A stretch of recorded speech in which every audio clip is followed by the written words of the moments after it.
Vou projetar aqui.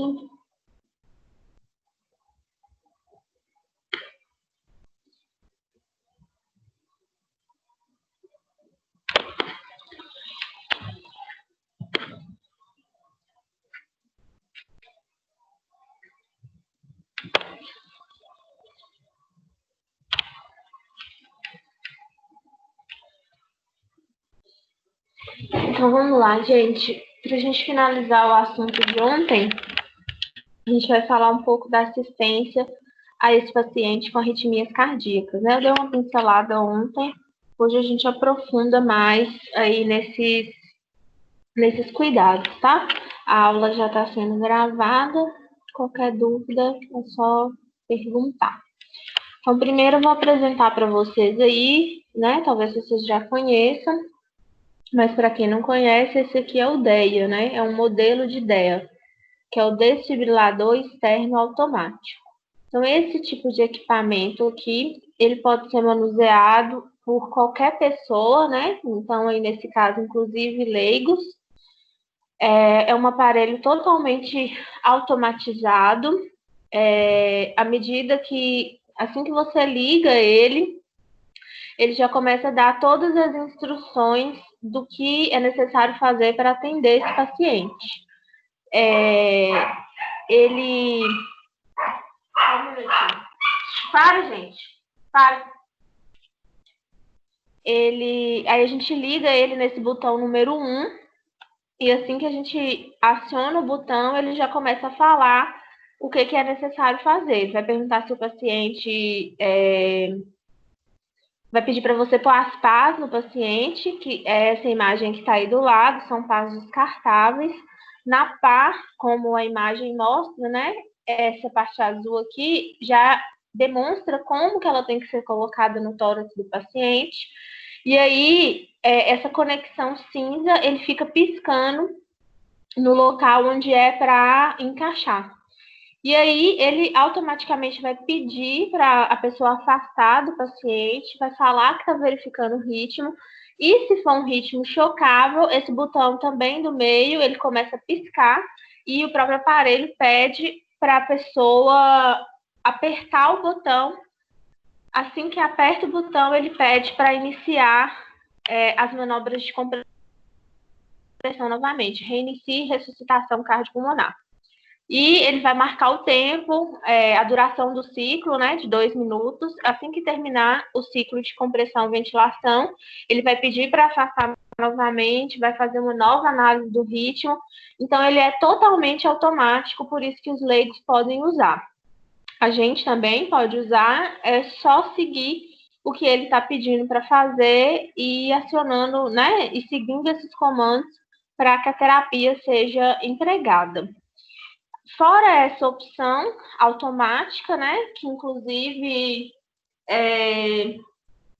já é preconizado que locais onde tenham muitas pessoas, onde tem aglomeração, eventos, escolas, empresas, estádios, né, locais onde tem muitas pessoas, que tenha esse aparelho, no caso de alguma intercorrência, né, de alguma parada súbita aí, essa pessoa tem um atendimento rápido para minimizar sequelas e a chance de não voltar.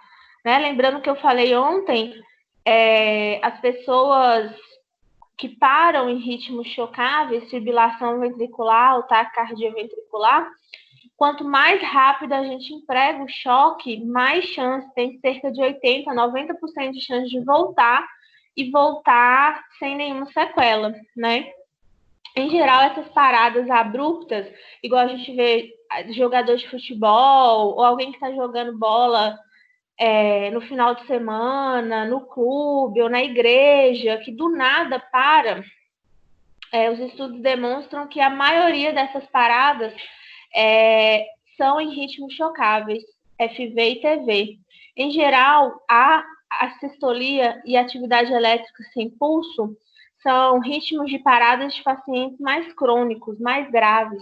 Então, pacientes que já estão em hospital, já está internado, já muitas vezes está internado não por conta de uma doença cardíaca, e e também pacientes que param por hipóxia.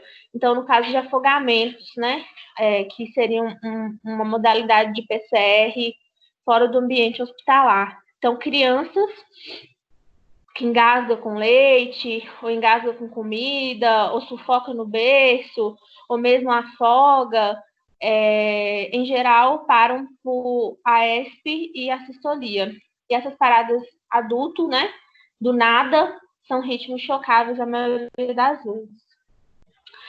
Esse aqui é o que a gente popularmente chama de desfibrilador, mas o nome correto dele é cardiodesfibrilador.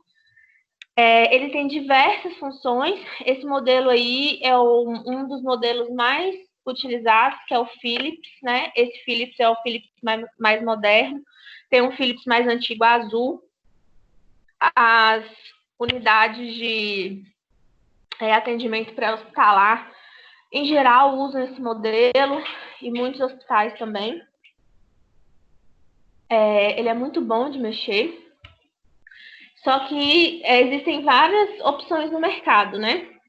Eu trouxe esse porque ele é muito comum, mas sempre que você chegar no serviço novo, né, independente do serviço que for, que tenha um carrinho de emergência, que tenha um desfibrilador, ou seja um DEA, ou seja um cardiodesfibrilador, é bom a gente manusear, pegar, olhar como é que funciona, olhar os botões, pegar o manual, para que na hora que tem a emergência a gente saiba manusear bem o aparelho. Em geral, os médicos não sabem mexer, então é a gente que vai fazer o teste diário. Esse aparelho precisa ter um teste diário para comprovar que ele estava funcionando. Em geral, esse teste é feito todos os dias, no início do plantão da manhã, e tem que ser registrado num livro, né? Quando vocês tiverem a oportunidade de estar no estágio, vocês manuseiem o aparelho, vejam esse livro. É obrigação nossa como enfermeiro, né, do setor, da unidade, fazer o controle do teste diário desse aparelho e do registro, né? Se por acaso esse aparelho for necessário usar e no meio da intercorrência ele não funcionar, se você não tiver esse teste do início do plantão comprovando que foi feito, pode ter, né, repercussões para você. Aí eu vou mostrar algumas funcionalidades, né? Aqui na imagem, o 148 é a frequência cardíaca. Esse 0030, assim que você liga ele já começa a marcar o tempo, né? O que facilita na PCR, por exemplo, né? Assim que você liga, ele já começa a marcar o tempo e aí você consegue acompanhar a duração, né? Do atendimento da PCR, quanto tempo você está atendendo esse paciente, e consegue fazer, né? Não precisa ficar olhando o relógio, por exemplo. A cada 2 minutos você precisa trocar quem está fazendo as compressões cardíacas, e a cada 3 minutos você precisa administrar uma adrenalina. Então, com o tempo ali, todo mundo da equipe consegue acompanhar. Embaixo a gente tem o traçado do eletro, né? O verdinho, e mais lá embaixo tem uma curva maior, que é a curva de saturação. Então, ele vai te dar a frequência cardíaca, ele vai te dar o traçado do eletro, né? Que vai ser através dele que o médico vai ver qual que é o ritmo de parada, e a saturação para ver a oxigenação desse paciente, que é muito importante, porque ele está parado, ele não está respirando, ele vai estar respirando por meio do AMBU, né? Vão ser os profissionais que vão estar ofertando a oxigenoterapia. A gente precisa ver se a ventilação está sendo eficaz. Embaixo tem vários botões e do lado tem vários botões, que eu vou explicar a funcionalidade de cada um deles. Ele vem com esses 2 cabos aí. O cabo colorido é o cabo de ECG. No caso dele são 5 cabos. E aí a gente põe esses cabos aí. O adequado é a gente sempre olhar. Vocês vão ver aqui que nessa parte, não sei se meu cursor está aparecendo, mas nessa partezinha cinza aqui tem um bonequinho que mostra a cor, né? Onde você vai colocar cada cor aí, cada eletrodo no tórax do paciente. Em geral, a gente põe, quando tem essas cores aí, vermelho e verde e amarelo, o verde e amarelo a gente põe do lado esquerdo e o vermelho e o preto do lado direito. Aí o pessoal inventou um macetezinho, que é Brasil, né? Verde e amarelo, Brasil do lado esquerdo do peito e Flamengo do lado direito. Cores claras em cima, cores escuras embaixo. Então, seria o amarelo no ombro esquerdo, o verde no tórax embaixo, aqui na barriga, do lado esquerdo, o vermelho no ombro direito e o preto lá na região da barriga, mais ou menos, do lado direito. E o azul é V1, então vai ficar na posição V1 que a gente viu aí nas aulas passadas. O ideal de você colocar no ombro e mais abaixo na barriga, quase próximo à crista ilíaca, que é esse ossinho aqui do quadril, é porque na hora de pôr as pás, né? Essas pás aqui, por exemplo, se for necessário, se você olhar aqui na imagem embaixo, né? Uma vai ficar em cima do peito direito e a outra embaixo do peito esquerdo. Então, você não precisa ficar arrancando os eletrodos, se for necessário. E aqui o outro cabo à direita é o cabo da saturação. Aqui é uma visão mais ampliada dos botões. Nessa parte, esse botão giratório aqui é o botão que a gente seleciona a carga. Esses desfibriladores mais modernos, eles já são chamados de desfibriladores bifásicos. Então, eles emitem um choque que vai e volta no tórax do paciente, diferente dos mais antigos, que eram monofásicos. Os monofásicos, se por acaso vocês se depararem em algum serviço com ele, a carga preconizada pelos guidelines é de 360 joules, justamente porque ele emite o choque somente em uma direção. Os bifásicos, quando o médico aciona o choque, esse choque vai e volta no coração. Por isso, a carga dele tem que ser menor. A carga preconizada é de 200 joules. Em geral, apesar de isso já ser preconizado, né, já ser posto na literatura, nos guidelines, é adequado a gente perguntar ao médico, pelo menos falar, estou selecionando 200 joules, ok? Já sabendo, né, qual é o tipo de desfibrilador que você tem no seu serviço. Então, quando você gira esse botão, do jeito que ele está selecionado aqui, nesse cinza mais escuro, essa função é a função monitorizar. Então, nesse momento, você tem a opção de monitorizar esse paciente com os cabos, que eu mostrei para vocês nos slides anteriores, ou você pode monitorizar esse paciente com as pás. Então, como que você define? Aqui tem esses dois botões pretos, ó. Esse botão de cima, você escolhe se você vai monitorizar com cabos ou com as pás. As pás ficam aqui em cima do monitor, que são as pás de desfibrilação. Quando a gente monitoriza com as pás, a gente só monitoriza com pás se a PCR for presenciada pelo médico, né? Porque só quem pode desfibrilar é o médico. Então, para acelerar o processo, o paciente parou, você puxou o carro imediatamente, o médico está à beira-leito, você já dá as pás para ele e vem aqui nesse primeiro botão pretinho, aperta e seleciona pás, né? O botão aqui tem que estar em monitorizar e o pretinho em pás. Para monitorizar, não precisa do gel.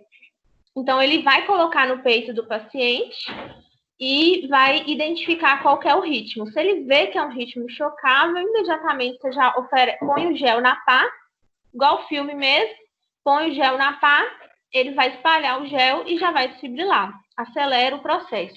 Agora você pode, se o médico não tiver à beira-leito, né, não conseguir fazer essa desfibrilação rápida, você pode monitorizar com os cabos. Então, você vai selecionar aqui monitorizar e vai utilizar os cabos coloridos, colocando no tórax do paciente para sair aqui a frequência cardíaca e o ritmo desse paciente.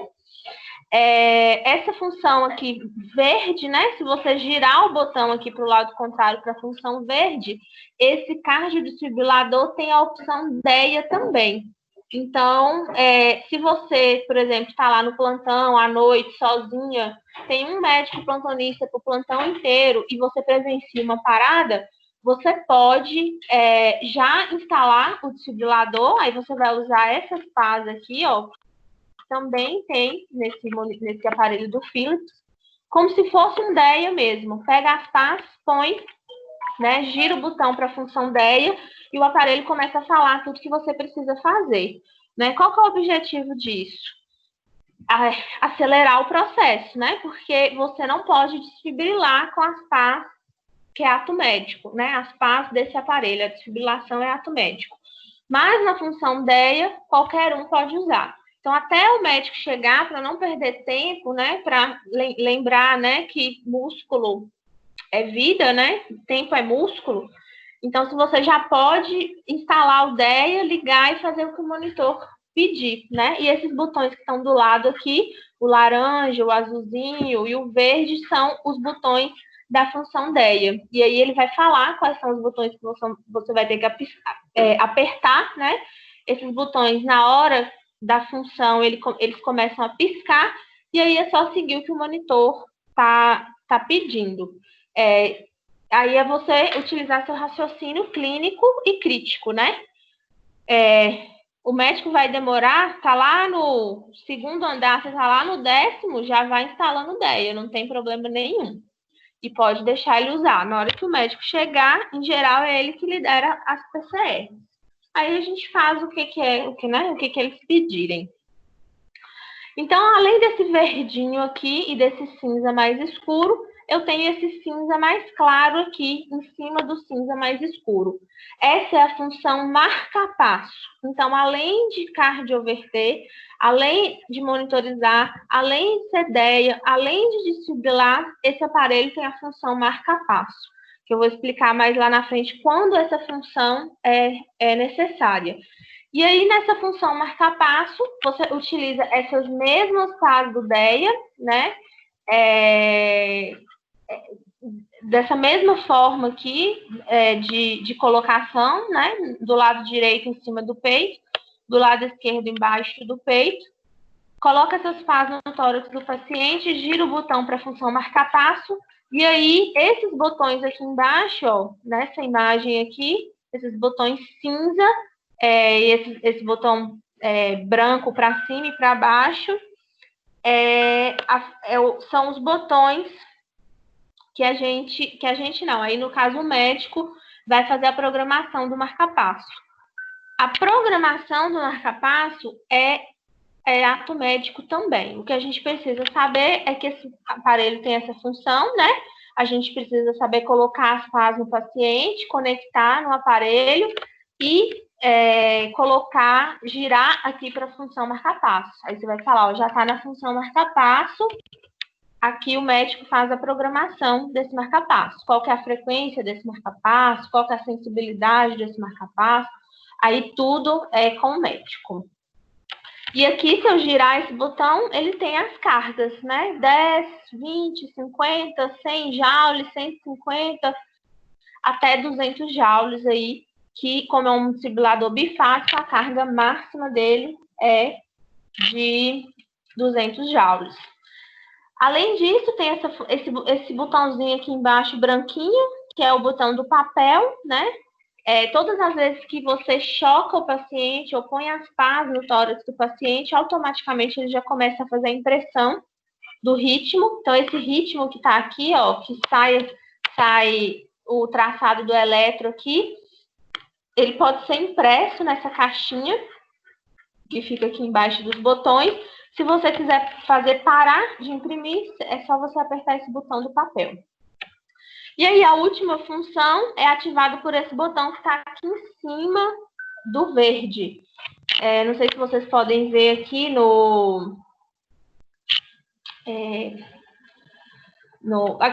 aqui na parte de cima. Tem em branco, né?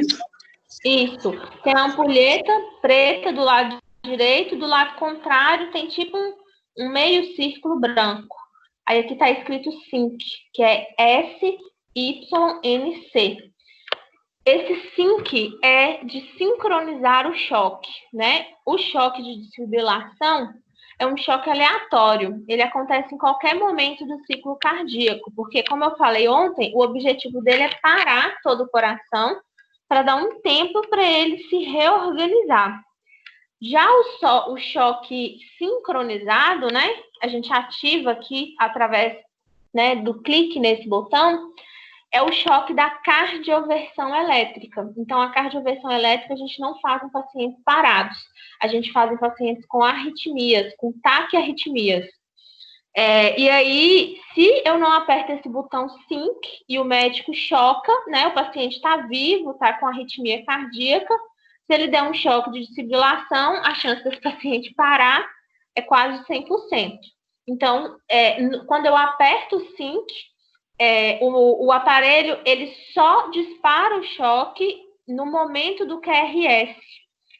Então, ele vê o traçado, identifica o momento que vai ter a contração ventricular, o momento onde que vai acontecer o complexo QRS no desenho, no traçado, e aí ele dispara o choque. Em geral, os médicos começam aí com 150 joules e chegam até 200 joules, às vezes, porque no primeiro choque não reverte esse paciente. Então, isso é um cuidado importante durante o procedimento de cardioversão elétrica. Garantir que esse sync esteja apertado. E como que eu sei? Na hora que eu clico nesse sync, aparece aqui um botão piscando verde aqui na tela, onde que tem o traçado do eletro, escrito sync também, né? SYNC. Então, quando ele ativa, aparece a palavrinha, no visor luminoso, indicando que o botão está apertado. Então, tem várias funções, né? Qualquer problema cardiológico de urgência, esse aparelho ele vai atender perfeitamente. Marcar passo, DEA, desfibrilar, cardioverter, monitorizar. É um aparelho muito bem completo. O cardiodesfibrilador, né? Então, a gente vai usar ele para qualquer tipo de arritmia, basicamente. Que eu vou falar aí nos próximos slides, a gente pode acessar com esse aparelho. Aqui são as pás, aqui eu tenho as pás descartáveis, né? Então, na função marca-passo e na função DEA, eu utilizo essas pás, posso utilizar essas pás descartáveis, né? Essas pás aqui. Só um minutinho.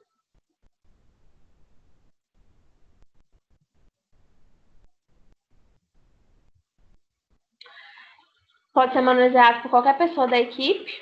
Já essas outras pás aqui do lado direito são as pás que só o médico pode manusear. Ele já vem com a opção adulto, né, que é essa pá maior. E aí, eu arranco, né, tem um botão aqui, não sei se dá para vocês verem, na pá que está completa, ela é dupla, ó, tem uma parte de cima e uma parte de baixo. E aí tem um botãozinho, um plug preto. Eu aperto esse plug e puxo essa parte do adulto. Aí embaixo tem as pás de criança, que é menor. Então, ele pode ser usado tanto para adulto quanto para criança. Essas pás descartáveis aqui, em geral, a gente usa desse tamanho para acima de crianças a partir de 8 anos. Abaixo de 8 anos tem uma pá específica, infantil, que tem um atenuador de carga. Essa pá que é do médico, vamos dizer assim, né? Que é do aparelho mesmo, que não é descartável, eu utilizo ela para cardioverter e para desfibrilar, né? Marca-passo e DEA são sempre essas pás descartáveis, não tem outra opção. E aí ontem, né, eu disse para vocês que as arritmias supraventriculares, né? As arritmias que tem o QRS estreito, né, que o problema é no átrio, existem duas formas de tratamento previstas pela American Heart Association, né, que é ou a cardioversão química ou a cardioversão elétrica. A cardioversão elétrica é feita através desse aparelho aqui, que é o cardiodesfibrilador. Quando é feita essa cardioversão elétrica, independente de qual que é o ritmo, né, arritmogênico, se é um flutter atrial, se é uma fibrilação atrial, se é uma taquicardia de reentrada nodal, todas as taquicardias supraventriculares são tratadas da mesma forma. Então, se a pessoa tem um ritmo que não é sinusal, né, que é supraventricular, a gente vai tratar conforme esse algoritmo da American Heart Association.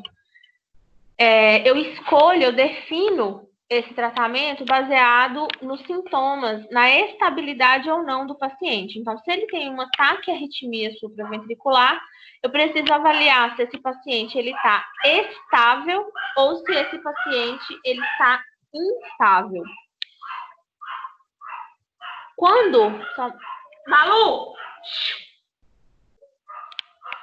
Quando esse paciente está estável, né? Ele vai estar em arritmia, então ele vai estar com frequência aí 140, 170, mas ele não está sentindo sintomas. Ele está com a pressão boa, ele está com a saturação boa, ele está corado, ele não está confuso, está te respondendo bem. Então, vamos dizer assim, ele está normal, mas está com uma arritmia. Então, esse é um paciente estável. Inicialmente, a gente pode abordar esse paciente com medidas não farmacológicas para tentar resolver o problema. E aí, eu posso fazer manobra vasovagal nesse paciente no primeiro momento. Quais que são as possibilidades, né? Eu posso fazer massagem no seio carotídeo. Então, é localizar a carótida desse paciente e fazer uma massagem mesmo para tentar reduzir essa frequência cardíaca. O ideal é que eu nunca faça essa massagem nas duas carótidas ao mesmo tempo, para não correr o risco de eu pressionar as duas carótidas e diminuir a perfusão cerebral. Então, eu pego uma carótida e massageio e observo o monitor, tá? Se você for um profissional, né? Se você tem conhecimento, você se sente preparado, você pode fazer, sempre com o monitor. Em geral, a frequência cardíaca não cai abruptamente, tipo assim, estava 148 e de repente vai lá para 40, bradicardiza o paciente. Não. O objetivo dessa massagem no seio carotídeo é ativar o nervo vago, né? O nervo vago ativa o sistema nervoso parasimpático, que reduz a frequência cardíaca de forma bem tranquila. Outra coisa que a gente pode fazer é pedir esse paciente para tossir. A tosse também induz reação vasovagal. Eu posso, se eu não consigo, por exemplo, pressionar a carótida, eu posso tentar uma segunda opção, que é fazer uma compressão na artéria femoral. E posso induzir reação vasovagal também fazendo manobra de valsalva, né? Qual que é a manobra de valsalva? É aquela que eu peço para o paciente soprar, né? Colocar o punho na boca, vedar a boca com o punho e eu peço ele para soprar, né? Soprar, ficar soprando, ficar fazendo, sopra durante uns 20 segundos, para mais 20 segundos, sopra, né? Faz isso aí umas 3, 5 vezes. Objetivo induzir reação vasovagal.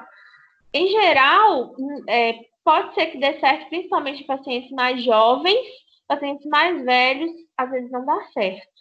E aí a gente tem que partir para a cardioversão química. Aí, lembre que eu estou falando de pacientes estáveis, não são pacientes com arritmia, mas que não têm sintomas significativos. Não está com dor no peito, não está confuso, não está pálido, não está suando frio, não está com a pressão muito baixa. Então, primeiro, eu posso tentar essas medidas não farmacológicas. Não deu certo, a gente parte para a cardioversão química. E aí, na cardioversão química, a droga de escolha, a primeira é a adenosina, né? Que eu até falei dela ontem, conforme o guideline da American Heart Association. Então, vem uma ampola de 6 miligramas, que é inclusive a dose inicial. Então, eu faço 6 miligramas dessa adenosina. Posso fazer essa droga pura e depois eu faço um flush para empurrar. Entretanto, eu sempre tenho que ter o cuidado de fazer bem lento. Nenhuma medicação que vai influenciar na frequência cardíaca eu posso fazer rápido, tá? Porque eu preciso ir acompanhando aí qual vai ser a reação do paciente, né, com essas drogas. Como a ampola vem uma quantidade pequena de líquido, né? Salvo engano, são 2 ml, 6 miligramas em 2 ml. Eu posso diluir também, se tiver tempo, não tem problema, tá? Para facilitar aí a administração. Então, a adenosina é um antiarrítmico que vai proporcionar, né, um efeito de vasodilatação coronariana e atividade adrenérgica e redução de tempo de condução através do nódulo atrioventricular, né? Pensando aí que a gente está numa taquicardia, ela vai influenciar na diminuição dessa atividade adrenérgica e nessa redução da passagem de impulsos do átrio para o ventrículo, para tentar diminuir essa frequência cardíaca. Lembrando que eu disse ontem, ela é uma droga que tem efeitos adversos significativos, sendo que o principal é essa sensação de morte, né? Então, esses sintomas que estão relatados aí, dor no peito, rubor facial, hipotensão, palpitação, diaforese, náusea, gosto metálico na boca, visão turva, hiperventilação, dispneia, faz toda a composição aí dessa sensação de morte, né? De repente a pessoa começa do nada a respirar muito rápido, que já deixa ela nervosa. Ele sente mais as palpitações, começa a suar frio, dor no peito, compressão, acha que vai morrer. Então, é importante cuidado antes de administrar, eu orientar esse paciente que ele pode se sentir dessa forma.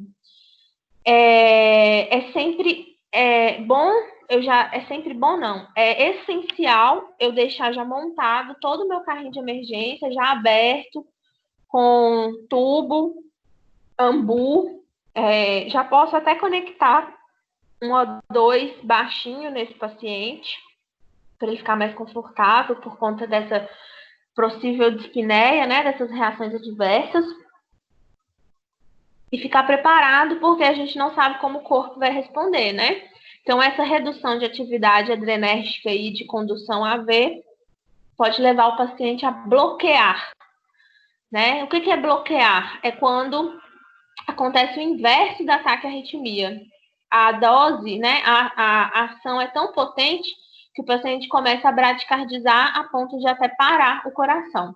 Então, a gente fala o paciente bloqueou, né? Quando, ao invés de ele estar taquicárdico, assim que eu instalo o tratamento, ele começa a bradicardizar demais, vai cair na frequência até o ponto de muitas vezes parar. Outra opção de cardioversão química, que eu também citei ontem, é a amiodarona. A amiodarona, em geral, ela vem em ampolas, tá? Não vem nesses frascos, não. É uma ampola. A mesma coisa, a adenosina também vem em ampola.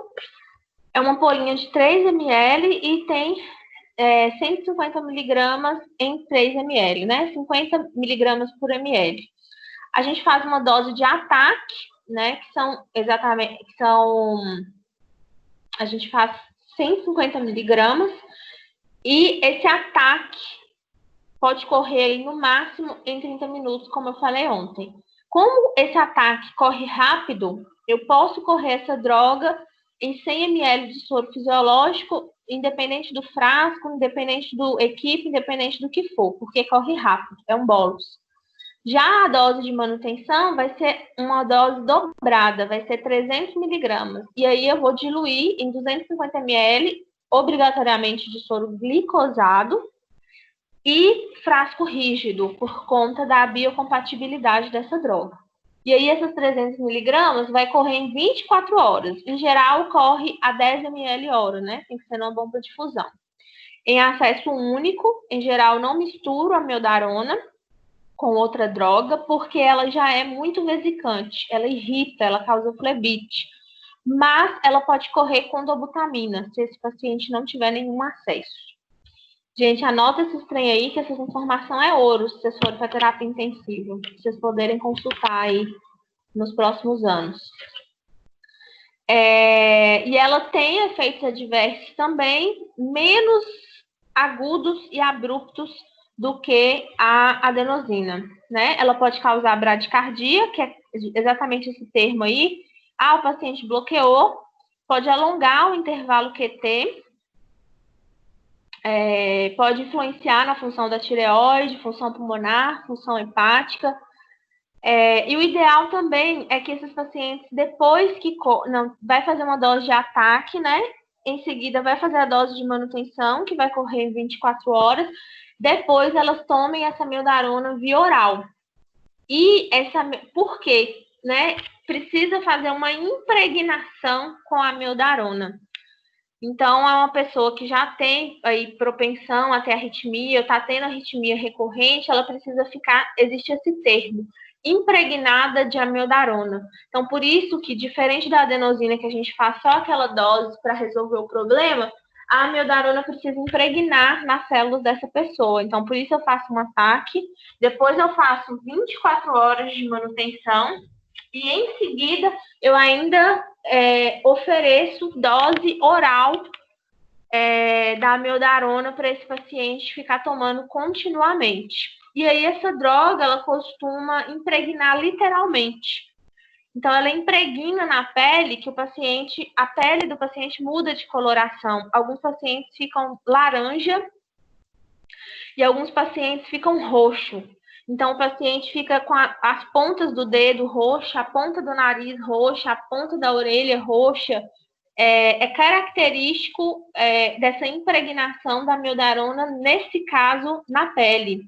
E ela pode também impregnar no fígado e no pulmão. E aí tem uma condição que é pneumonite por amiodarona. Então, ela impregna nas células do pulmão, causando uma pneumonia chata pra caramba de tratar.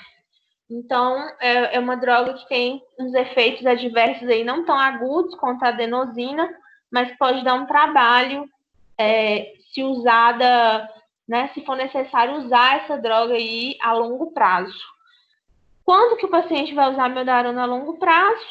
Quando ele já tem alguma arritmia instalada, né? Por exemplo, a fibrilação atrial é uma arritmia muito comum, né? Muitas pessoas vivem com essa arritmia de forma crônica, né? Mas elas precisam tomar um antiarrítmico para que a frequência cardíaca dela não descontrole. Ela vai viver com a arritmia, com a fibrilação atrial, mas precisa ter uma frequência cardíaca normal. Não dá para ela viver aí com arritmia com frequência cardíaca de 150, de 200. Então, aí ela toma antiarrítmico para... às vezes não consegue reverter a arritmia, mas controla a frequência cardíaca aí para que ela tenha uma qualidade de vida.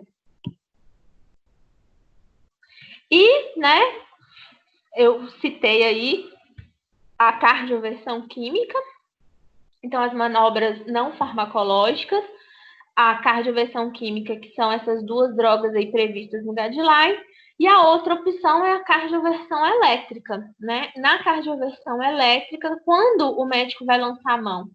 Quando o paciente está com uma arritmia, um ataque à arritmia supraventricular, e está instável, né? Instável quer dizer que a pressão está caindo, a saturação está caindo, o paciente está confuso, está pálido, sudoreico, com dor no peito. Então, se ele apresentar esses critérios de instabilidade, de cara, o tratamento é o choque, né? A cardioversão elétrica. E para isso eu vou usar aí o desfibrilador na função SYNC, né? Eu tenho que apertar esse botãozinho aqui superior esquerdo do cardiodesfibrilador. Assim que eu apertar, eu giro a roleta, que é o botão verde, e seleciono a carga que o médico vai pedir.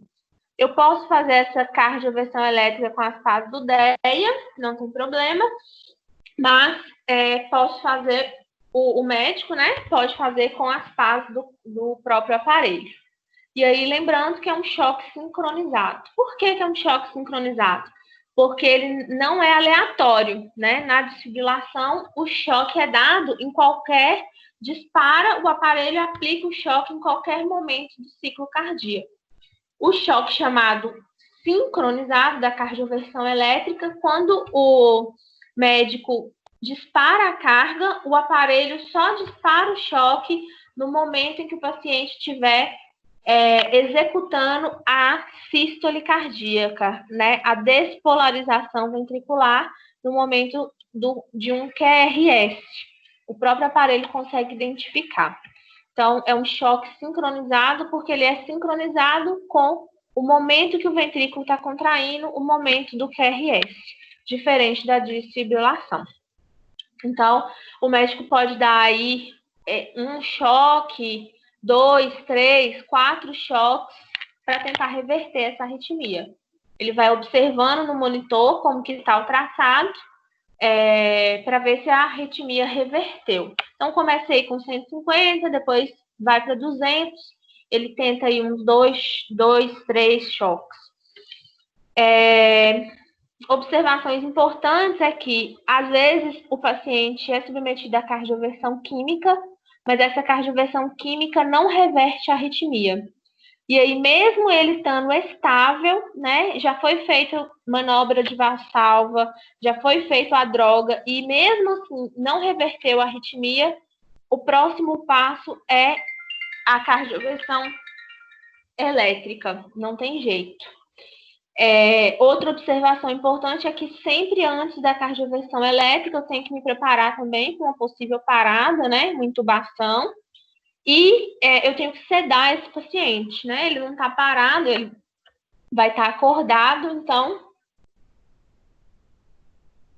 eu cedo, porque ele vai tomar um choque com alta energia, vai doer, né, para ele ficar confortável. Então, a sedação leve, faz a cardioversão, dá os choques, em seguida, rapidinho, ele acorda.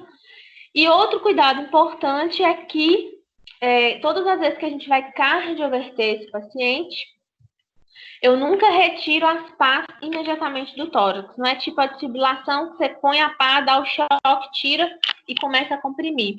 Porque tem muitas chances de, depois do choque da cardioversão, o paciente entrar num ritmo de parada. Então, os cursos, né, de suporte avançado de vida, o ACLS, eles já orientam os médicos a vai cardioverter, dá o choque da cardioversão e já fica com as pás no tórax do paciente para ver qual ritmo, né, que vai acontecer depois desse choque. É um ritmo normal ou é um ritmo de parada? Porque se for um ritmo de parada, ele já está com as pás no tórax do paciente, ele já dá um choque de desfibrilação e aí o enfermeiro tem que estar atento nesse ponto também, porque vai ser o enfermeiro que o médico vai estar lá com as pás no tórax, né? Então vai ser você que vai desapertar o botão sync para que seja emitido um choque de desfibrilação. Então, esses são cuidados importantes. Então, esse aí, gente, a gente já falou aí de 3 possibilidades terapêuticas, né? A desfibrilação, que é para parada cardíaca, a cardioversão química, que são para ataque a arritmias estáveis, a cardioversão elétrica, que são para ataque a arritmias instáveis, e aí agora a gente vai falar um pouco das bradicardias, né? Ontem eu não cheguei a falar das bradicardias, mas elas também podem acontecer, né? Existem aí a bradicardia sinusal, que em geral é um ritmo benigno. Ele pode ser sintomático, como eu falei, né? Porque débito cardíaco é igual a frequência cardíaca vezes volume sistólico. Então, se eu tenho uma frequência cardíaca muito baixa, vai influenciar no débito cardíaco. E a pessoa vai ter sintomas. Só que nas bradicardias sinusais, em geral, como é benigno, me dá um tempo maior para eu poder analisar o caso desse paciente e ver se a indicação dele vai ser por um marcapasso definitivo. Mas existem bradicardias que são emergências, né? Tipo essas bradicardias causadas pela adenosina, pela amiodarona, ou as bradicardias causadas pelos bloqueios atrioventriculares, né? Lembra que ontem eu falei da parada sinusal, que em geral ela não é grave, mas se a pessoa estiver tendo muitas paradas sinusais, ela pode ter repercussão hemodinâmica. E falei dos bloqueios atrioventriculares, né? Que são aqueles casos onde o ritmo é formado, contrai o átrio, mas não consegue passar para o ventrículo. Se não consegue passar para o ventrículo, não tem contração ventricular. Se não tem contração ventricular, não tem débito cardíaco. Então, essa pessoa começa a ter vários sintomas, né, de hipoperfusão cerebral, de confusão, de hipoperfusão de todos os órgãos e inclusive do coração. Nesses casos, é uma emergência, né? Ou em casos, por exemplo, que o paciente utilizou drogas, né? Ou drogas ilícitas, ou autoextermínio com drogas,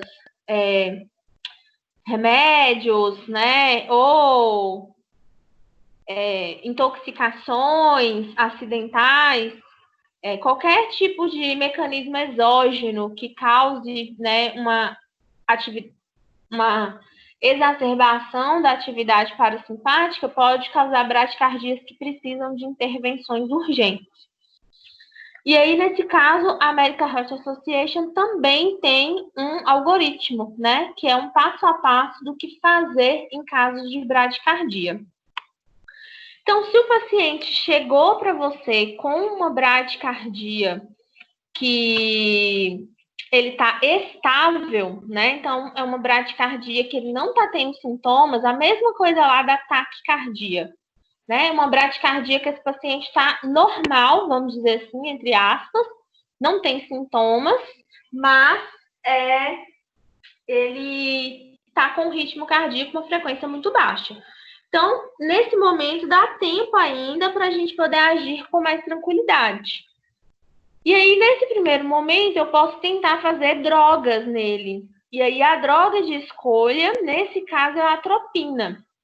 Né? A atropina é uma ampolinha muito parecida com a adrenalina, tem 1 miligrama por ml, e aí eu faço essa atropina para tentar aumentar a frequência cardíaca. Então, antigamente, inclusive, essa atropina fazia parte do algoritmo de atendimento a PCR, mas foi comprovado que ela não tem efetividade, né, na PCR. Mas é uma droga que a função dela é aumentar a frequência cardíaca. Então, se esse paciente chegou, ele está estável, está com bradicardia, mas está estável, eu posso fazer até 3 miligramas, 3 ampolas de atropina, para tentar aumentar a frequência cardíaca e resolver o problema desse paciente. Agora, se esse paciente está instável, então ele está bradicárdico, está com a pressão baixa, está suando frio, está confuso, está entrando em choque, aí eu preciso imediatamente implantar um marca-passo nesse paciente. E aí a primeira escolha é o marca-passo que a gente chama de transcutâneo. Então, nessa imagem aqui, ó, essas pás no tórax do paciente, parecidas, né, com as pás que a gente usa para o DEA, elas estão conectadas aqui no cardiodesfibrilador na função marca-passo, que é essa cinza mais clara aqui, próximo ao botão de rodar. Né? Então, eu ponho as pás no tórax e aciono a função marca-passo do cardiodesfibrilador. E aí ele vai ser programado pelo médico e começa a emitir choques, que inclusive a gente visualiza, o paciente pula, o paciente vai queixar dor, né? E se você encostar nesse paciente no momento do choque, você também vai sentir choque. Então, é um marca-passo para urgência, urgência, urgência. E ele tem que ser, só para te dar um tempo, né? Para o médico implantar essa segunda opção aqui, que é esse marca-passo transvenoso, que é essa punção que está aqui no pescoço desse boneco, né? Esse marca-passo transvenoso, ele é menos doloroso e mais seguro e vai dar um tempo até preparar o bloco cirúrgico, o médico avaliar o caso e ver se vai implantar um marca-passo definitivo. Então, vamos lá. Se o paciente está bradicárdico e estável, eu tento fazer reversão com drogas. E aí é utilizada a atropina. Se a atropina não resolver, eu vou colocar no tórax do paciente esse marca-passo transcutâneo, né, que é usado aqui por meio desse cardiodesfibrilador, por segurança, e o médico vai fazer a programação. Se esse paciente agravar muito a bradicardia, o marca-passo entra e ajuda e ajuda o coração a bater, para esse paciente não parar. Mas é um paciente que não vai sair da cama, um paciente que não vai comer, é um paciente que vai ficar praticamente imóvel lá, com esse marca-passo de retaguarda até ser decidido qual vai ser a melhor opção. Se vai ter que implantar um transvenoso, se vai ter que implantar um definitivo, a decisão vai ser médica. Agora, se o paciente chegou com uma bradicardia instável, né? Então, ele está bradicardizando, ele está sintomático, imediatamente eu já instalo o marca-passo transcutâneo, que é o DASPAS, e vou preparar o material para a punção desse marca-passo transvenoso. O marca-passo transvenoso também é um marca-passo provisório, mas ele pode ficar mais dias, né? Dá tempo para analisar o caso com calma e preparar a vaga de bloco cirúrgico para implante do marca-passo definitivo. Então, aqui eu tenho a imagem desse marca-passo transvenoso, né? É uma punção, aqui no meio, essa cruz aí, é esse catéter que a gente vê aqui para fora. E aí o médico introduz um eletrodo, que é esse fio maior, né?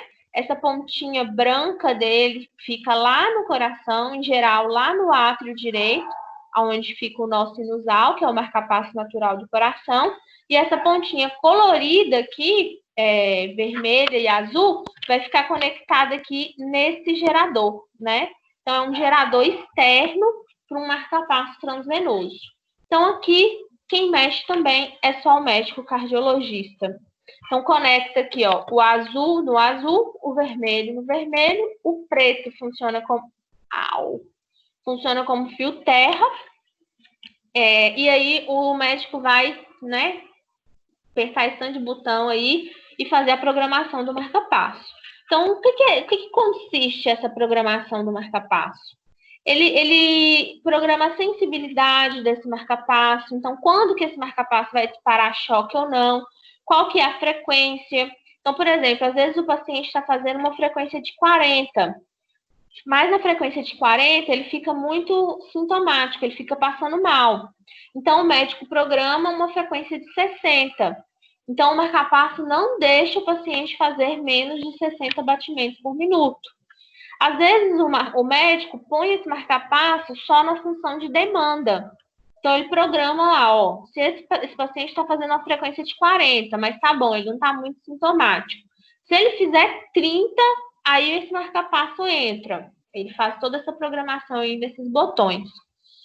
Esse tipo de marca-passo é um marca-passo provisório. É até resolver aí a situação desse paciente.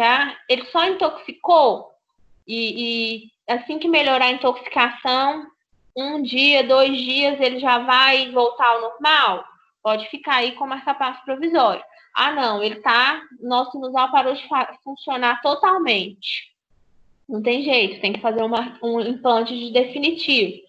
Então, vai ficar aí 2, 3 dias até ter vaga no bloco, até o marca-passo ser liberado pelo SUS e fazer o implante definitivo.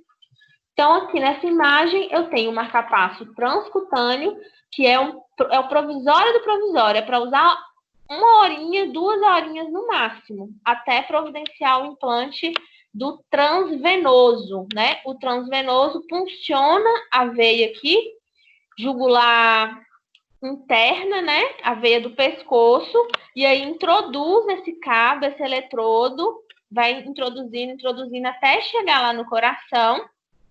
Essa pontinha aqui vai ficar lá no coração, fazendo a função do nó sinusal, que é formando o estímulo para esse coração bater. E essa pontinha colorida vai ser conectada aqui no gerador, que vai comandar o marca-passo. Aqui é uma imagem desse marca-passo, de um outro tipo de marca-passo, que é chamado de marca-passo epicárdico. Então, esse tipo de marca-passo é utilizado para pacientes pós-cirurgia cardíaca.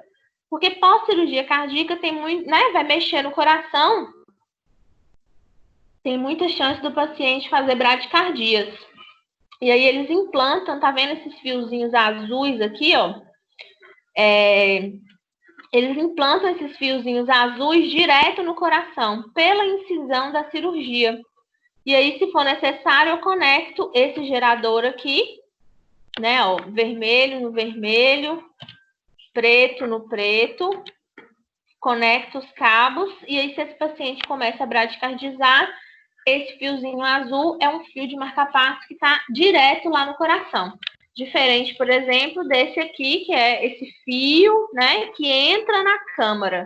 Aqui, esses fios estão conectados na parte de cima, de fora do coração. É um marca-passo bem seguro, né, porque se eu movimento, mexo o paciente, ele não desimpacta, ou seja, ele não sai do lugar. Já esses dois aqui, tanto o transcutâneo quanto o transvenoso, se eu mexo no paciente, ele sai do lugar, sai da posição, para de funcionar, então costuma dar muito trabalho.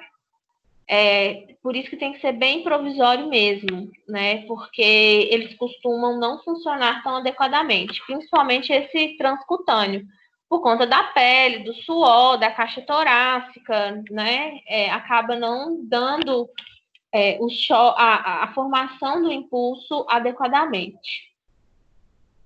E aí, a outra opção é o marca-passo definitivo, que é esse aparelho aí conforme a imagem, né? Implanta-se um gerador embaixo da pele, no tecido subcutâneo desse paciente, em geral do lado esquerdo do peito, né? Por conta da proximidade mesmo com o coração. E aí, esse aparelho tem um eletrodo, que é muito parecido com esse cabo aqui, né? Desse transvenoso. Então, ele faz um corte, coloca esse gerador embaixo da pele e vai passando o fio dele aqui, ó, veia subclávia, até chegar na veia, até chegar na veia cava superior, e aí o eletrodo, a pontinha, fica lá dentro do coração, fazendo a função do nó sinusal. E aí esse gerador manda a informação para esse eletrodo para ele disparar o estímulo na frequência aí programada.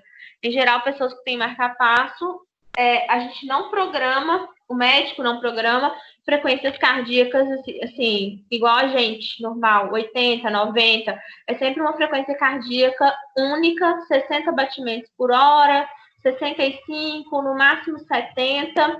E esse paciente não aumenta a frequência ou abaixa, é sempre a mesma frequência, a frequência de marca-passo.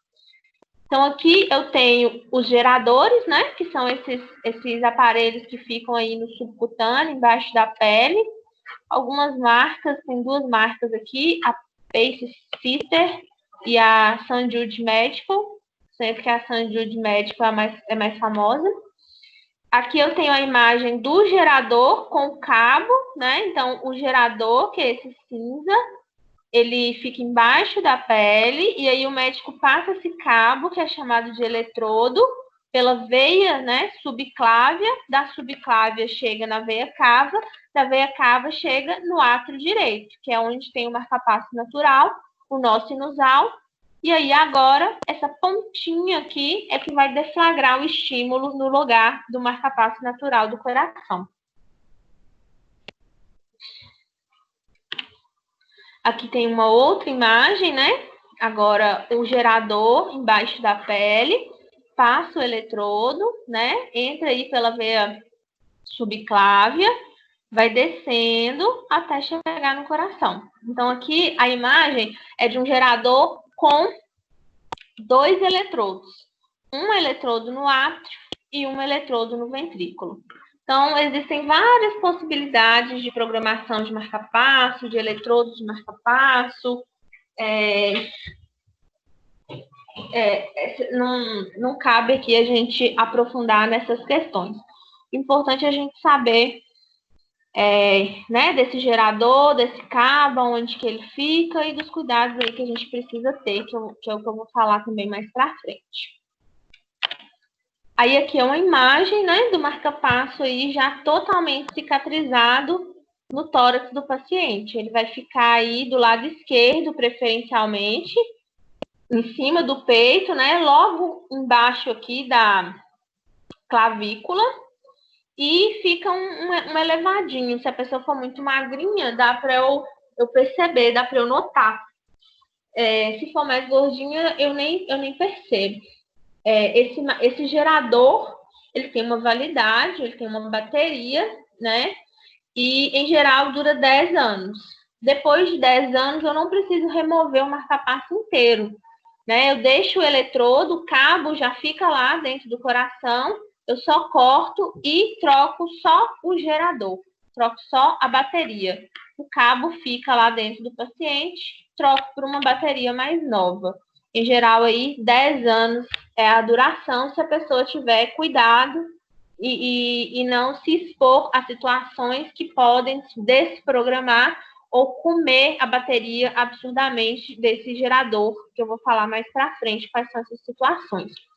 O marca-passo, ele é pequenininho, fininho, um pouco diferente do primo dele, que é o cardiodesfibrilador implantável, que é chamado aí popularmente de CDI. Né? O CDI é um desfibrilador implantado no tórax do paciente, assim como o marca-passo. Então, desse mesmo jeitinho, ele é implantado aqui no tecido subcutâneo, passa um eletrodo que chega lá no coração, em geral ele fica no ventrículo. Qual que é a função do CDI? Disparar um choque de desfibrilação e evitar que a pessoa morra. Então, pessoas que têm tendência a ter arritmias fatais, fibrilação ventricular, taquicardia ventricular, pessoas que têm uma síndrome chamada de síndrome de Wolff-Parkinson-White, que façam que ela tenha tendência a ter taquicardia ventricular, a ter parada cardíaca, a ter morte súbita, ou pessoas que já têm histórico de ter, né, paradas cardíacas aí do nada, alguma doença hereditária da família, né, propensão, implanta-se esse cardiodesfibrilador quando as medicações antiarrítmicas não são suficientes para evitar esses episódios. Então, ele é muito parecido com o marca-passo, a diferença é que ele é maior, ele é mais gordo e maior no tamanho, um pouco mais pesado, e a função dele, primariamente, não é função marca-passo, ou seja, não é função de formar estímulo. A função dele é dar choque. Então, na hora que o aparelho identifica que o paciente está em arritmia, identifica que é uma arritmia fatal, ele dispara um choque, né, direto no coração dessa pessoa para reverter essa arritmia e a pessoa não morrer. Esse choque, a pessoa... se você, por exemplo, for seu esposo, né, sei lá, alguém que você estiver do lado, que você estiver próximo, a pessoa que está do lado também sente o choque, né? Mas é um choque, tipo choque de tomada, não é um choque muito forte, mas você sente. E, em geral, os pacientes que já tiveram um choque de CDI, eles conseguem perceber quando eles vão ter. Porque um pouco antes de entrar na arritmia, eles sentem um desconforto torácico, eles sentem uma pressão no peito, uma azia, uma vontade de arrotar. O corpo dá um sinalzinho, né, que vai entrar em arritmia. Então, eles já sabem que vão ter o choque, já até avisa, muitas vezes, até se ele estiver internado, o paciente já chegou para mim e falou assim, ó, vou ter o choque. A gente pode assistir esse paciente durante o choque, desde que a gente esteja de luva, né, e não encoste nenhuma partezinha aí, porque senão a gente vai tomar o choque também. O correto, assim, o esperado, é que esse paciente tenha um choque na vida e outro choque na morte. Então, uma vez ou outra. Se essa pessoa tiver mais de um choque no mesmo dia, a orientação é que ela procure imediatamente o pronto-socorro. Porque esse aparelho pode não dar conta, se realmente ela estiver tendo essas arritmias de repetição muito próximas, ela precisa voltar para o hospital para fazer a reprogramação desse cardiodesfibrilador e ver o que está acontecendo, ou o próprio aparelho pode sofrer desprogramação. Ele pode, né, errar na programação, ele pode ficar doido e dar tilt, como a gente fala, Então, tem que voltar para ver o que está acontecendo. Então, um choque no dia, ok. Mais de um, essa pessoa tem que ir para o hospital para ver o que está acontecendo. Esses geradores, tanto de CDI quanto de marca-passo, eles são facilmente desprogramáveis, dependendo de algumas situações que o paciente se expõe. Então, é importante ele ser bem orientado das precauções e procurar o serviço assim que observar alguma coisa diferente. Então, aqui é uma imagem também desse CDI implantado aí no coração do paciente. Aqui também é uma imagem do CDI no tórax, né? Fica uma elevaçãozinha. No primeiro momento, o paciente vai sentir um desconforto. Tipo quando a gente faz obturação e fica achando que o dente está meio estranho. Mas aí, 2, 3 dias, a pessoa não fica sentindo que tem o marca-passo ali mais não. O CDI, como ele é maior, né, ele costuma aparecer mais aí no tórax da pessoa que implanta, que recebe o implante. Então, quais são os cuidados de enfermagem com esses pacientes que tiveram um dispositivo cardíaco implantável? Que aí ou é um marca-passo ou é um CDI, por exemplo. Basicamente, são as orientações, né? A gente tem os cuidados no pós-operatório, com a ferida operatória, né? A limpeza, o curativo vai ficar aí durante 48 horas, se não tiver sujidade. Na presença de sujidade, a gente remove e troca, faz a limpeza com soro fisiológico. Se tiver sangue, eu posso fazer a limpeza com clorexidina degermante, depois soro. Em geral, a sutura ela é reabsorvível, então não preciso tirar esses pontos. Mas se for sutura tradicional, com 15 dias, eu marco para esse paciente voltar para retirar essa sutura. Eu preciso orientar ele que no pós-operatório imediato, nos primeiros 15 dias, por exemplo, ele não pode dormir em cima do braço onde foi implantado, né, por conta da cicatrização.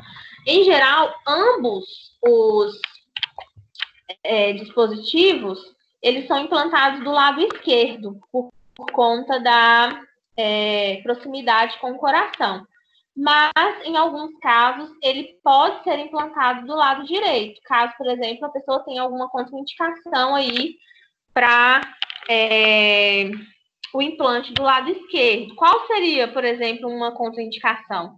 Vamos supor que esse paciente ele é surdo do lado direito. Então, uma das questões, né, um dos problemas que esse paciente pode ter é por conta do celular. A onda do celular, a onda da antena mesmo, né, ela pode causar interferência no funcionamento do aparelho. Então, se ele é surdo do lado direito, porque aí o ideal é que ele não use o aparelho do mesmo lado do dispositivo, por conta da interferência. Então, se ele é surdo do lado direito, ele não vai conseguir nunca mais usar o celular. Então, eu implanto do lado direito para ele poder conversar no celular aí do lado esquerdo, né? Então, nesses casos, pode inverter aí e pôr do lado direito esse aparelho. Então, além de pedir, eu estava falando dos cuidados no pós-operatório imediato, além de eu falar com ele que nos próximos 15 dias ele não pode deitar de lado, né? Ele tem que evitar 30 dias no pós-operatório, né? 30 dias de pós-operatório, a levantar o braço acima da cabeça. Ele só pode levantar o braço até aqui. Porque quando ele levanta o braço, né, lá para cima, vai vestir uma blusa, vai lavar a cabeça, corre o risco do eletrodo deslocar e de afetar a cicatrização também do gerador, né? O médico introduz o eletrodo e posiciona ele no lugar certinho que ele precisa ficar. Então, se o paciente mexe muito ou força do lado, né, que está o aparelho, esse eletrodo pode sair do local adequado, do posicionamento adequado, e aí o dispositivo não vai funcionar. Então, eu tenho que orientar ele a usar só camisa de botão, né, para não precisar fazer assim, alguém vai ter que lavar a cabeça, esse paciente não vai poder fazer esforço, ficar apoiando o braço do lado que foi implantado o dispositivo. Esse paciente não vai poder fazer atividade física nos próximos 30 dias. Depois de 15 dias, pode fazer uma caminhada leve. Então, isso aí tudo eu tenho que orientar ele. E aí, tem os cuidados permanentes com o dispositivo, né?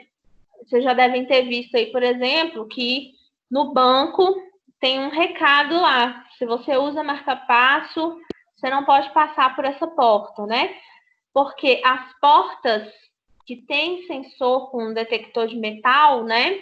Que porta de banco, porta de repartição pública, porta de aeroporto, se a pessoa que tem marca-passo ou CDI passar por ela, ela desprograma o aparelho na hora. Então, se a pessoa for totalmente dependente do marca-passo, a pessoa vai ter uma parada ali na hora.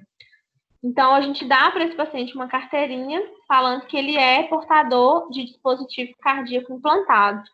Então, ele não pode passar por essas portas, porque senão desprograma o aparelho. Outras coisas que a gente precisa orientar. O portador de marca-passo só pode dirigir depois de 30 dias e ele tem que comunicar ao Detran que ele é portador. O paciente que usa CDI não vai poder dirigir nunca mais, por conta do risco, né? É uma pessoa que tem risco de ter uma parada, né, do nada e levar um choque de desfibrilação. Então, é uma pessoa que oferece, né, risco para ela e para o outro. Então, essa pessoa, se ela for motorista, por exemplo, ela vai ter que ser aposentada. Então, tudo que gera onda eletromagnética, tudo que gera onda sonora, todas essas ondas aí, onda de antena, choque, tudo isso pode desprogramar o aparelho. Então, a gente orienta a usar o celular sempre do lado ao contrário do local onde que foi implantado. Se não tiver jeito, usar o fone. Mulheres que usam secador. Oi. Uma vez eu ouvi falar que quando a pessoa entra no elevador também, costuma dar, né, desconfigurar o aparelho. Isso é verdade ou não? Não. No elevador, não. E nem porta de shopping, né? Porque a porta de shopping tem aqueles detectores, mas a onda dele é fraca, então o de shopping não interfere. Agora, aeroporto, banco e repartição pública, desprograma aparelho.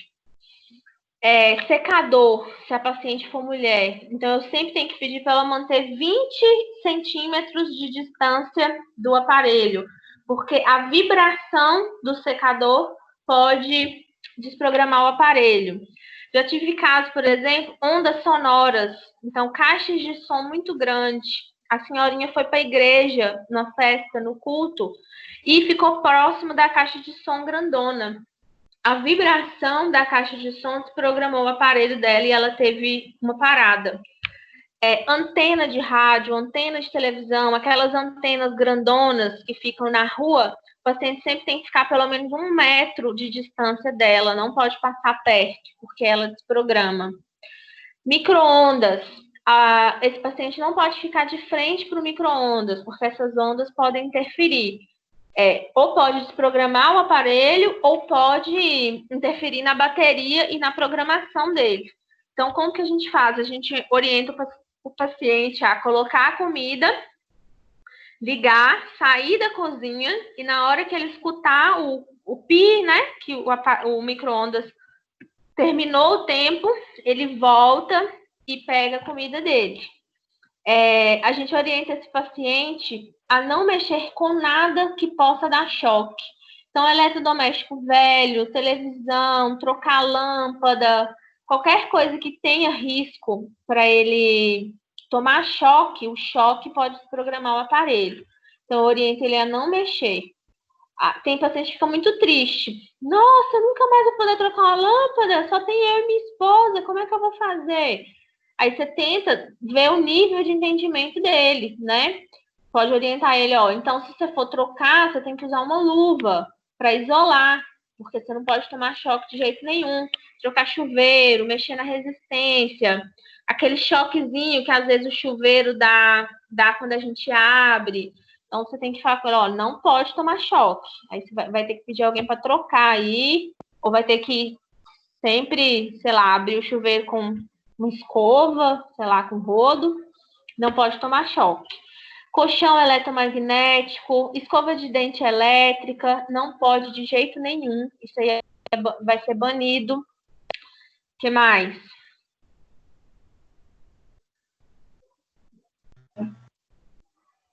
Ô Maria Fernanda, Oi.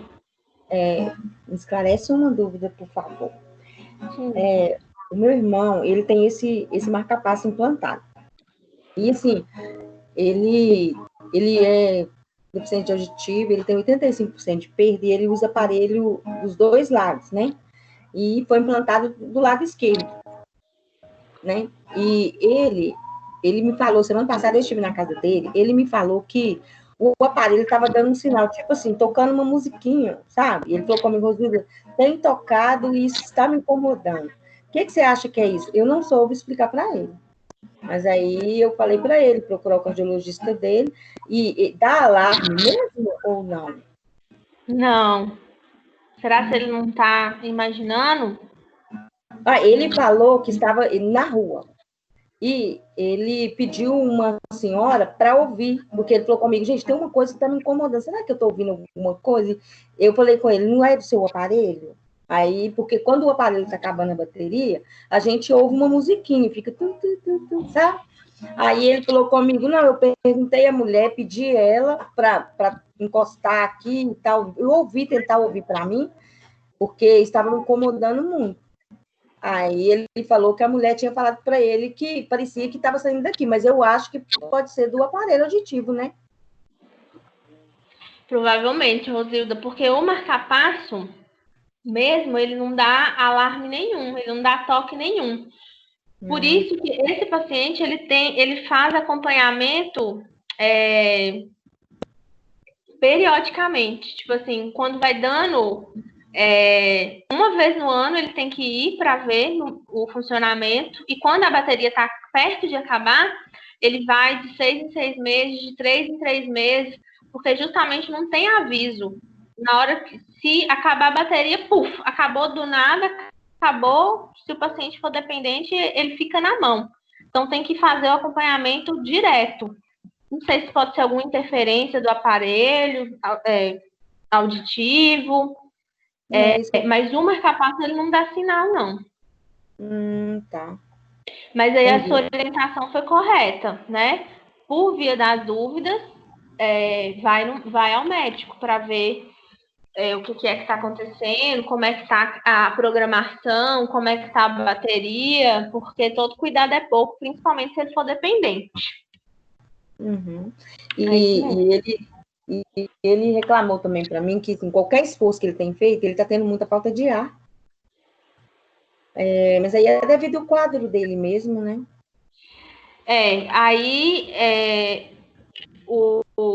Ele pode estar tendo uma exacerbação da insuficiência cardíaca, né? Porque por ele já ser portador de marca-passo, ele já tem um grau de insuficiência cardíaca. E a insuficiência cardíaca, ela é progressiva, né? Não tem jeito. Foi como eu falei, não cura, né? Aí tem que ver, ele provavelmente deve fazer uso de medicações também cardíacas, né? Tem que ver se não é melhor ajustar essas medicações para ele melhorar, que essa questão aí chama classe funcional, melhorar a classe funcional dele. Porque se ele tá chamando atenção, né, que antes ele conseguia fazer e agora ele não está conseguindo, pode ser que o marca-passo não está bem programado, está fazendo uma frequência menor, então o coração não está sendo suficiente para manter ele, ou o marca-passo está ok, está funcionando bem, mas ele está descompensando de alguma forma aí por conta das medicações. O ideal é ele ir mesmo, porque essa questão da classe funcional é muito importante ter um tratamento rápido, uma intervenção rápida, para não descompensar ele demais e ele ter que acabar internando por conta disso. Tá. Entendi. Muito obrigada. Nada. Então, basicamente, são essas coisas aí que a gente precisa orientar. Esse paciente precisa ter esses cuidados com o seu dispositivo e a gente precisa trabalhar um pouco também a questão psicológica dele. Porque na hora que ele, né, primeiro assim, em geral ele vai implantar isso do nada. Ele estava bem, de repente teve uma arritmia do nada e teve que implantar um dispositivo. Então já é um susto. E quando ele sai de lá, ele sai com todas essas orientações. Então não pode isso, não pode isso, não pode isso, não pode isso, não pode isso. O paciente fica em choque, né? Porque aí o que o cérebro da maioria deles entende? Meu Deus, minha vida acabou. Não vou poder fazer mais nada por conta disso. E não é bem assim. Na verdade, ele vai precisar mudar um pouco os hábitos, mudar um pouco. Tem algumas coisas que não vai poder nunca mais mesmo, que é tipo passar lá na porta do banco, né? Ele vai ter que apresentar a carteirinha e o rapaz vai ter que abrir outra porta para ele passar. Mas, em geral, são poucas as coisas que ele nunca mais vai poder fazer, né? No caso, se ele for um motorista, vai afetar bastante a vida dele, porque ele vai ter que aposentar. Então, a gente precisa ter um cuidado na hora de falar, né? Uma sensibilidade mesmo de como abordar esse paciente, né? Pedir apoio a assistente social, psicólogo, né? Se for necessário. Já dar um encaminhamento para ele, inclusive, para o psicólogo para depois. E ter a sensibilidade para abordar, porque é muito não pode. Tem que, né?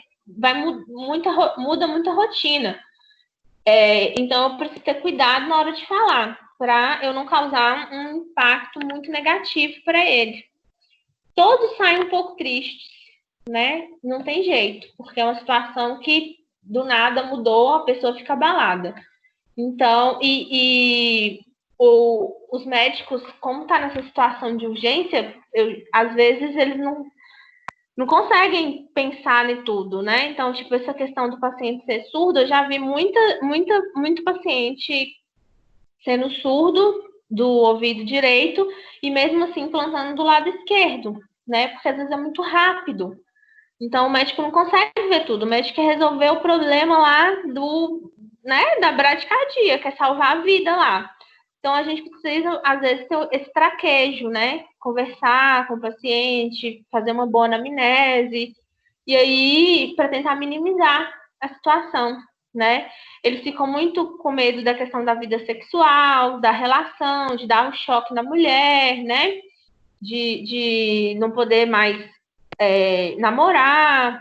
Então, essas coisas a gente nem espera eles perguntarem, né? A gente tem que já esclarecer, já tranquilizar, para tentar minimizar o impacto aí desse implante e dessas orientações. E ele vai sair com uma cartilha, né? Essa cartilha vem no próprio aparelho, a carteirinha vem no próprio aparelho, e muitas vezes a gente costuma programar para ele retornar com 15 dias, para que ele vai para casa com todas essas orientações, né? E ele vai digerir tudo isso, e aí ele volta com 15 dias para ver se o eletrodo está no lugar certinho mesmo, né? Por conta da movimentação e tudo, para ver se não saiu do lugar. E para a gente abordar ele novamente no que se refere a essas orientações, para ver se entendeu direito. Muitos pacientes são muito idosinhos, ou têm um nível de escolaridade muito baixo, então não entende direito. Então, esse retorno é importante para a gente avaliar se ele entendeu, né? E no que a gente pode ajudar mais aí esse paciente. Existe eu vou projetar aqui o restante. Existe uma diretriz, que é a diretriz da Sociedade Brasileira de Cardiologia, sobre dispositivos cardíacos implantáveis. Então, isso aí está disponível no Google gratuitamente. Tem todas as orientações, tem tudo isso que eu expliquei. Chama Diretriz da Sociedade Brasileira de Cardiologia para cuidados, né, com dispositivos cardíacos implantáveis. Quem quiser aprofundar mais aí no tema. Eu vou falar agora de algumas situações bem específicas, né? Que são outras duas intervenções que a gente pode usar para poder resolver a arritmia de paciente.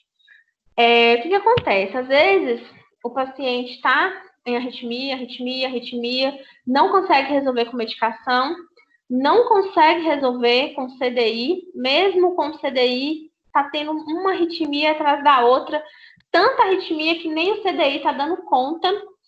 E aí, existem duas intervenções que podem ser tentadas antes de transplante cardíaco. Então, pode acontecer da pessoa ter muita arritmia ao ponto de ter que trocar o coração, né? Troca o coração para tentar fazer essa pessoa, né, dar uma sobrevida aí maior para essa pessoa, porque com arritmia ela não tem qualidade de vida nenhuma, não consegue fazer nada. Então, se tentou controlar com remédio e não deu certo, tentou controlar com CDI e não deu certo, às vezes os médicos lançam mão de um procedimento que é chamado de bloqueio do gânglio estrelado. Então, o gânglio estrelado é um conjunto de nervos que fica próximo aqui à região da tireoide, atrás da tireoide, entre a tireoide e as vértebras cervicais.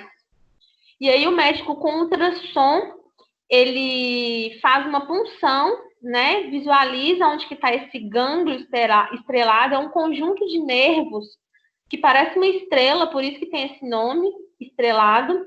E aí ele faz uma punção nessa região com ultrassom, né? Para poder ver que está funcionando no lugar certinho. E faz uma injeção de anestésicos. É como um bloqueio, né? Anestesia esses nervos, porque esses nervos têm uma inervação simpática, como a gente está vendo aqui, ó, tronco simpático, é o tronco que logo mais abaixo, descendo, né, dá origem à inervação desse gânglio. Gânglio é um conjunto de nervos. Então, simpático, lembra, atividade simpática estimulante, estimula a arritmia. Então, bloqueia com anestésico esse gânglio para tentar reduzir essa atividade simpática que é enviada para o coração e reduzir a incidência de arritmia. Como essa tentativa, ela é provisória. Provisória não é a palavra. Ela é temporária, não. Ela dura, né? Ela tem uma duração definida. Não fica para sempre bloqueado. Paliativo. Oi? Paliativo, no caso? Exatamente. Ela tem uma duração limitada. Então, o paciente tem que se resolver. Então, fez o bloqueio do gânglio estrelado, resolveu. Reduziu a arritmia, não está tendo mais. Ele tem que voltar aí a cada 2, 3 meses para estar sempre fazendo novos bloqueios, porque o bloqueio é feito com medicações anestésicas, né? Então, à medida que vai passando o tempo, o corpo vai absorvendo, até que acaba a medicação. E aí tem que fazer um novo bloqueio. Agora, pode dar certo, né? Então, aí vai periodicamente, né? A cada 2, 3 meses, o paciente vai ter que estar voltando para fazer. Ou pode não dar certo de jeito nenhum, que inclusive é muito comum, né? Faz o bloqueio e aí, na verdade, ele dura aí só umas 2 semanas e depois nunca mais. Não tem jeito, aí esse paciente começa a ter arritmia. E aí vai para uma segunda opção, que é uma simpatectomia. O que é essa simpatectomia? Corta a inervação simpática do coração. Então, a inervação simpática é a inervação estimulante. Então, ele vem aqui, ó, a denervação simpática cirúrgica é proposta quando há recorrência de síncopes, mesmo com o uso de dose máxima de beta-bloqueador. Beta-bloqueador é uma medicação que reduz a frequência cardíaca. Com essa finalidade, faz uma ressecção parcial do gânglio estrelado esquerdo, que é realizada através de uma pequena incisão na região clavicular esquerda por vídeo, né? E aí, essa terapia objetiva a redução desses episódios de arritmia, né? Redução do uso do CDI, redução do uso das medicações. Então, quando não tem jeito, falha a medicação, o CDI não está dando conta porque está tendo muita arritmia, e o bloqueio do gânglio estelar também para de resolver, o paciente não adaptou, não está dando resultado, pode fazer esse corte, essa denervação simpática do coração. Aí lembra que eu falei aí nas aulas passadas, né? Isso não interfere no funcionamento do coração, porque o nosso sinusal tem automatismo, ele consegue produzir o estímulo. Mas ao cortar a inervação simpática do coração, esse paciente não vai ter uma taquicardia, tipo assim, ficou emocionado, o coração vai disparar. Não vai acontecer isso, né? Porque quem faz isso é a ação do sistema nervoso simpático no coração. Eu cortei, perde essa inervação simpática, então a tendência é que o coração dele sempre bata numa mesma frequência, não tenha essas variações. E aí, gente, isso aí também pode não dar certo.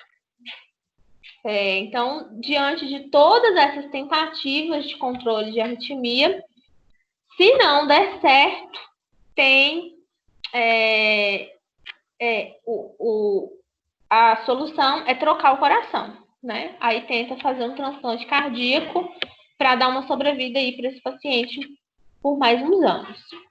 Existe um outro procedimento que eu gostaria de citar, né? Além do gânglio estrelado e da simpatectomia, que é a ablação por radiofrequência. Então, o que é a ablação? A ablação é um procedimento feito percutâneo através de um cateterismo, né? Como a gente já viu aí nas aulas passadas, da mesma forma. A diferença é que o catéter que é introduzido no paciente, na ponta dele tem um cautério. Então, o médico, com medicações, induz esse paciente a entrar em arritmia, né? Induz, às vezes, inclusive, a parada no paciente, para poder identificar qual que é o foco ectópico que está disparando. Então, lembra que eu falei ontem? Né? Por exemplo, a taquicardia ventricular, né? O nosso sinusal falha. E aí, o foco começa a disparar adoidadamente para tentar salvar, entre aspas, esse coração. Então, o médico induz esse paciente a entrar em essa arritmia e vem com esse cautério lá dentro do coração. Identificou qual que é o foco, qual que é a célula que está competindo com o nosso sinusal, ele vai lá e queima ela. Então, é chamada ablação por radiofrequência. É um cateterismo, é um procedimento percutâneo. Introduz esse catéter, dá medicação para esse paciente entrar em arritmia. E, ao entrar em arritmia, o médico vai lá e queima o foco para poder resolver a arritmia.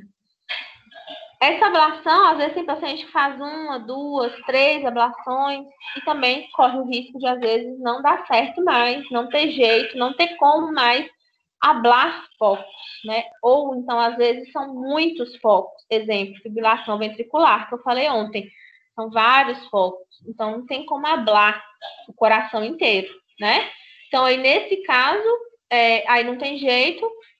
Pode ser que o paciente necessite de um transplante cardíaco, troca o coração, porque esse coração está totalmente arritmogênico, a pessoa não vai conseguir, né, sobreviver, viver dessa forma, tendo arritmia, não tem qualidade de vida. E aí os cuidados que a gente tem que ter pós-ablação são os cuidados, a mesma coisa do cateterismo que a gente viu nas aulas passadas. E os cuidados bloqueio do gânglio estrelado, não tem nem curativo, é só uma punção, né? Não tem nada demais. Pós-simpatectomia, pós-implante de marcapasso CDI, cuidados com, né, esses que eu acabei de referir, cuidados com os curativos, com a ferida cirúrgica, né? E tem essas orientações específicas aí do marcapasso e do CDI, porque o dispositivo pode ter interferência, né? Pode, enfim, desprogramar, e esse paciente tem que ser bem orientado quanto a isso. Então, para o tratamento de arritmias, né? Essas são as possibilidades terapêuticas principais e os nossos principais cuidados. Ai, que susto. Caso a gente se depare com esses pacientes, né? Eu posso cuidar desse paciente tanto em terapia intensiva quanto em enfermaria. O implante de marca-passo muitas vezes não vai para o CDI, fica só no hospital dia. CTI, desculpa. Vai só para o hospital dia. Já o implante de CDI necessita de internação no CTI pelo menos 24 horas.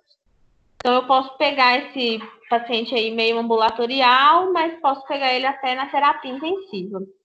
Né? E aí, se for o caso de transplante cardíaco, ele vai ficar no CTI por vários dias aí, no mínimo uns 7 dias de CTI, se o prognóstico for muito bom. Depois vai para a enfermaria. Perguntas?